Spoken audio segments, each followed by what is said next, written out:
The waves were still restless from a night storm when the boat scraped against the pebbled shore of the Gerasenes. Mist curled along the jagged cliffs, and the smell of wet earth clung to the morning air. Jesus stepped from the boat first, the disciples trailing behind, glancing at one another with the unease of men far from familiar ground. They had barely taken 10 steps onto the shore when a figure emerged from the fog. He moved with staggering, unnatural gait, his body scarred, his hair wild, his eyes wide with something beyond madness. His skin was streaked with dirt and dried blood. Around his wrists and ankles were broken shackles, the iron bent out of shape as if they were made of straw. He let out a guttural scream that made the disciples freeze in place. Peter's hand twitched toward the hilt of his fishing knife. John took a half step behind Jesus. The man dropped to his knees before Jesus, but there was no reverence in his movement, only the desperate submission of something cornered. His voice came out deep and fractured, layered with tones that did not belong to one man. "What do you want with me, Jesus, Son of the Most High God?" he cried, the words breaking like waves on stone. "Swear to God that you won't torture me."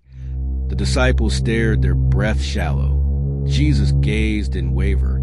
He stepped forward, the air between them thick, as if the world was holding its breath. "Come out of this man, you impure spirit," Jesus commanded. The man's body convulsed violently.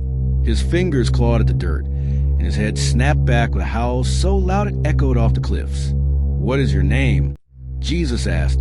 The answer came as a chorus, dozens of voices speaking through one mouth. "My name is Legion, for we are many." The disciples shifted uneasily, some taking a step back. They could feel it, an invisible storm raging within the man. "Do not send us out of this region," the voices begged. Their eyes flicked toward the hillside where a herd of pigs grazed, oblivious to the scene below. "Send us into the pigs, let us enter them." Jesus glanced toward the animals, then back at the man. "Go." The man's body arched, and then, as if something unseen was torn from him, he collapsed into the dirt. From the herd came sudden chaos, pigs squealing, stamping, and bolting in wild terror. They ran straight for the edge of the cliff and plunged into the sea, the water churning red and frothing as the herd disappeared beneath the waves. The pig herders, wide-eyed and breathless, stumbled backward before sprinting toward the town to tell what they had seen. The man lay still for a moment, breathing hard. Then, slowly he sat up. His eyes, once burning with torment, were clear now, calm. His shoulders sagged, as though a lifetime's worth of weight had just been lifted from them. The disciples exchanged glances. They had seen miracles before, but this was different. This was a confrontation with the unseen darkness they all feared yet rarely named.